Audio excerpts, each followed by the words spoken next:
Hey guys, today I want to introduce you to Steadfast Farm. This is a 1.5 acre market garden in Queen Creek, Arizona, and these guys crush it.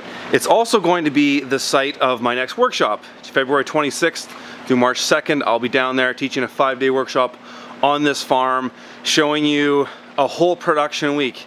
And I've talked about my workshops before, but let's mention it again. That is the point of these workshops, is to get you on a farm that's actually a production-based farm.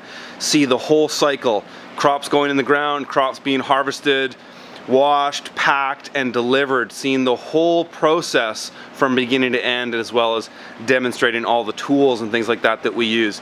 Now, one thing that Steadfast does very well is, well, they do everything well. The farm does $260,000 of gross revenue on that 1.5 acres. But one thing that they do that I really appreciate, my wife who's a photographer also appreciates, they have a great Instagram feed. I'll leave the link below there. But their branding and marketing is immaculate. If you look at their Instagram feed, their photography is great, but their logos, the way they label their products, the way they label their boxes, they use these stamps on their cardboard boxes. It's really strong branding, and it's something that's often overlooked with farming. You know, people start a farm and they think land, crops, tools. You know, branding is often an afterthought, and it shouldn't be. Branding is so important.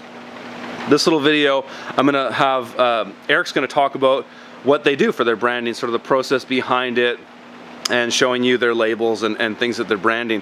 This footage was brought to you by Diego Footer. He was down there a couple weeks ago, did some shooting for me. Diego and I run the paperpot.co company together, and he was filming some stuff for our website, and so he got some footage for me for this video to bring to you guys.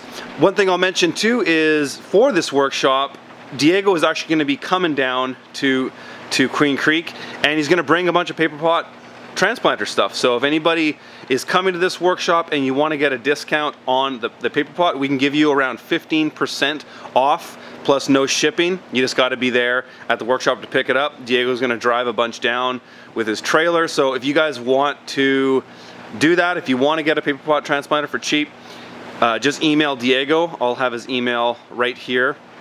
Contact him, set that up, and maybe we'll see you down there. You know, Eric, how important has branding been to your farm and really setting yourself apart? It's been huge. So, I mean, from the beginning, we wanted to spend the time and create that brand. And so we worked with a friend who's local that does some amazing work, and she, you know, put together not only you know, a typography and that logo, but then you know, a series of icons and that, so we could use from all of our kind of packaging needs that, and just we want everything that goes out, whether it's a bag of lettuce or a dozen eggs, to have some continuity with that brand, so that it's recognizable at kind of that first glance.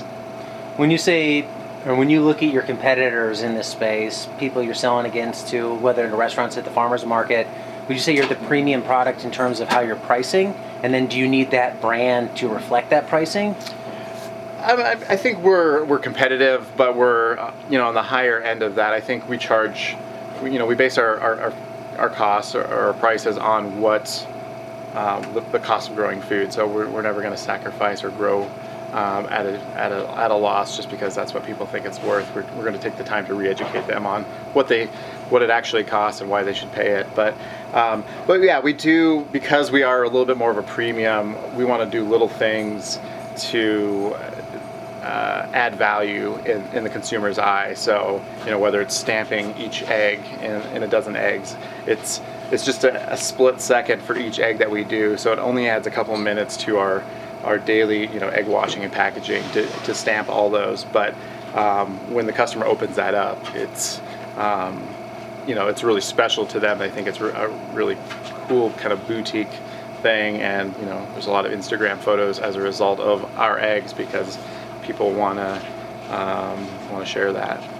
And what advice would you have for farmers that are either new or existing, but they just haven't paid much attention to building their own brand? What are some tips? Yeah, I mean, I think spending the time from the beginning so that that you create that brand, as simple as it can be. Like all of our packaging, we try to be not cluttered. We want a simple, clean look, but we designed everything around so that a little bit of design goes a long way, and so you know, we don't need to, we create all of our labels to have interchangeable text so that we're not having to redo a label every single time. So you can do things really simply but still like really tastefully, and that even goes to like your market display. Like ours is very simple and clean but colorful, and we get compliments constantly at markets about it, but you know, we stay away from like those lug bins and things like that are just easy to load up and throw on a table, but they just don't look as good. And so we're so visual as consumers, and that, so we want people to you know, to really enjoy that process as well. So it's really simple. Do you think your brand has to reflect kind of who you are, your belief in, you know, what you're trying to present? I mean, I look around your farm, it's clean, it's simple, the way you're doing things. Your brand coincidentally matches that. You know, is your brand based on your personality? How would you say you approach that? Yeah, I mean, my personality is very very detail oriented, on the borderline OCD, but I want everything to have organization in place, otherwise I feel out of sync, out of rhythm, and that too. So our farm design with flow and being kind of that modular and very organized and grid-like, you know, we want our brand to do the same thing again. So it's not so busy and cluttered that people, it's just kind of overload, but it's simple and clean and just has that that nice, you know, design touch.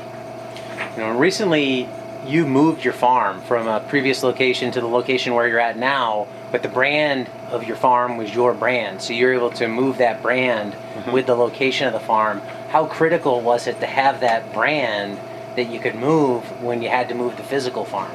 Yeah, it was super important. When we went from farm managers to then starting our own farm business on that same you know, one property, it was important from day one to slowly start to transition that that brand to ours, so that if we ever did move, that people weren't confused with the old and the new and that, but they associated what we had created with wherever we are in that. So yeah, it's been huge as far as you know, where it doesn't matter where we're at, and we want people just to recognize that quick look and be able to you know, or know what we are. When customers look at your product, your brand, what do you think comes to mind? Is it fresh? Is it local? Is it quality? Is it uniqueness?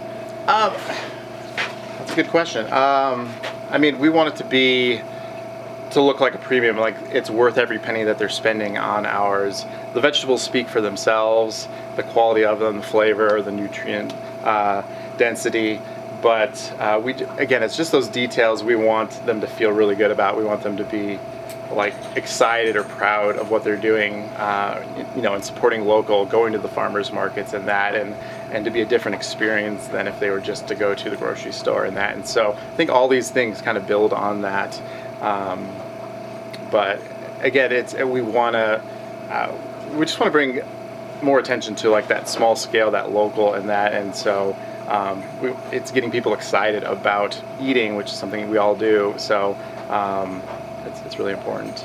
If you had to fight over branding at all, you know, Ben Hartman talks about this concept of one form of waste is producing something your customers won't pay for. So at some point you can push past the limits of where branding applies and create massive labels on everything that the customers don't even care about. Have you had any of that challenge?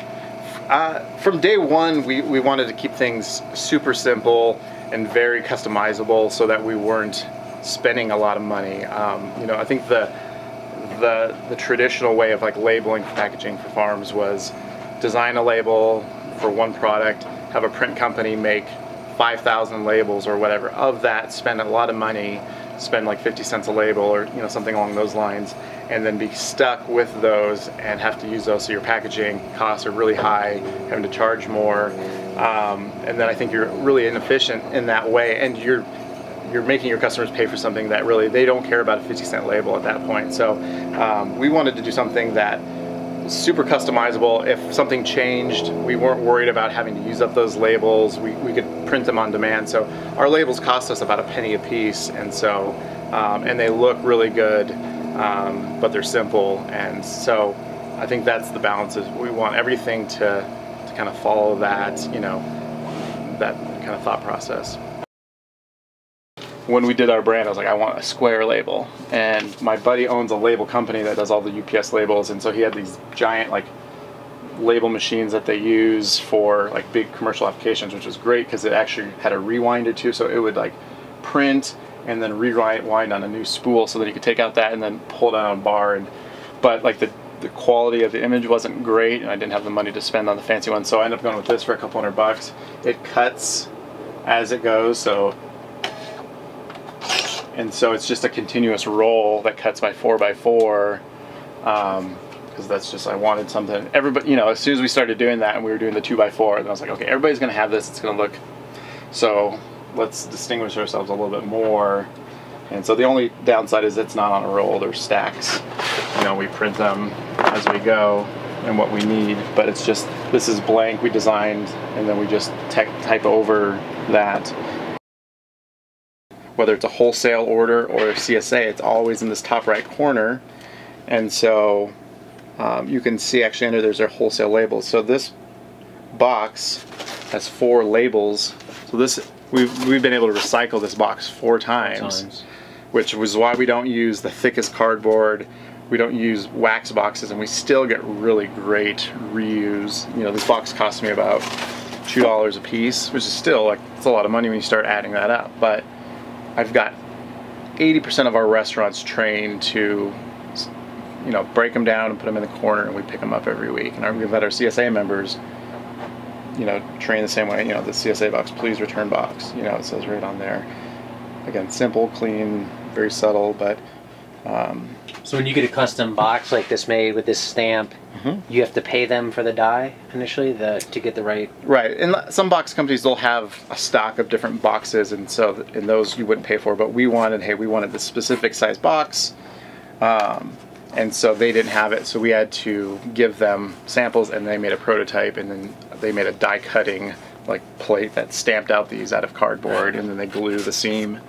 And then they come blank to us, and we just stamp them ourselves. So part of keeping an unwaxed box protected, and also just food safety and what's required for moisture and all that, is we do use these vented liners, which, so they have holes punched in them, so it breathes, but it still, like, it holds the moisture and keeps things fresher than just dropping in the box alone. So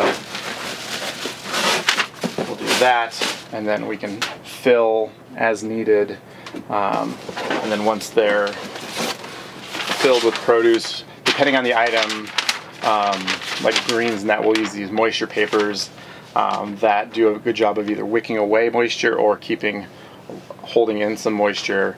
And so if we're putting in something that's still kind of wet, we'll put those papers on the bottom of the box before we start. Or if it's like greens and that one we want to protect them, then we'll set them on top of the greens, and then we'll just fold this over and then close that up. And then that's sealed up, and we've actually had a really good success with keeping things a little bit fresher in shelf life for the wholesale by using those papers, which are, again, pennies from Vegetable Growers Supply, I think.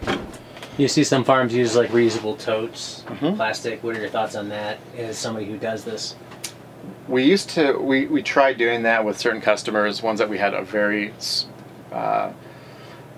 really close connection with, but the reality is we still lost totes, and they're expensive, and at the time we were using these Canadian food grade gray, and they range from $20 to $30 a piece. And like, you know, when people, especially restaurants, and you bring them really nice totes with produce in them, and they really like them, and they're like, oh, they want them, they would start using them, we find them other places. And so we try not to do that. We work with a brewery where we bring 500 pounds of this or that, so huge quantities, and I don't want to burn through, you know, 40, 50 boxes of that. And so in that case, I'll use totes, because it just doesn't make sense, and it's usually heavy stuff, and so we want it to hold up a little bit better. But then I'm making a note that they have those totes, or I'll even put a core charge on the invoices and just say like, hey, you'll get credited back as soon as I get these back. And that's just kind of holding them accountable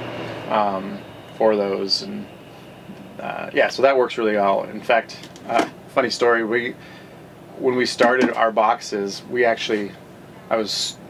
it was a big investment when we went to buying our own boxes, making them and all that. And so I actually, from the beginning of those, I charged everybody a core charge of $3 per box for everything we delivered. It was on the invoice. And so every cardboard box they got, there was a core charge of $3. And then when they brought them back, we made a note and we gave them a credit back on that. And some people are okay with it. Some people didn't really get it because nobody else did it. And honestly, as we grew, it got to be just too cumbersome to try to track all that, and the last thing you want to do is they gave you back boxes and you screw up and not give them their credit and that kind of thing. And so over $3. Over $3. So we got to a point where we could build that into the cost of things, but since we still get 80% or so back, it all works out. So.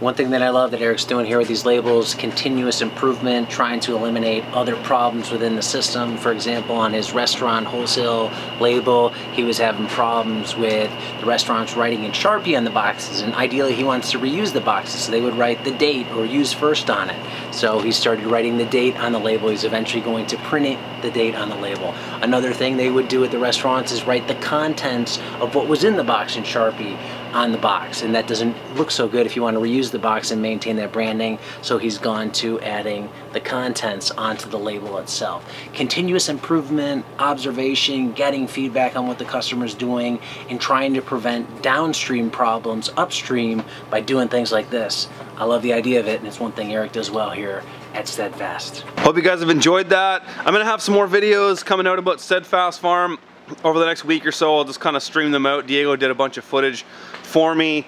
One thing they do down there, which is amazing, and I've got another video coming in about this specifically, is how they grow greens in the heat. They're in a hot desert in the summertime, well over 100 degrees Fahrenheit every day, yet they can grow lettuce in all of that heat. So I got a video coming out about that. Stay tuned for that. If you guys want to see more stuff like this, hit the subscribe button right now, like and share the videos with your friends, and we'll talk to you later.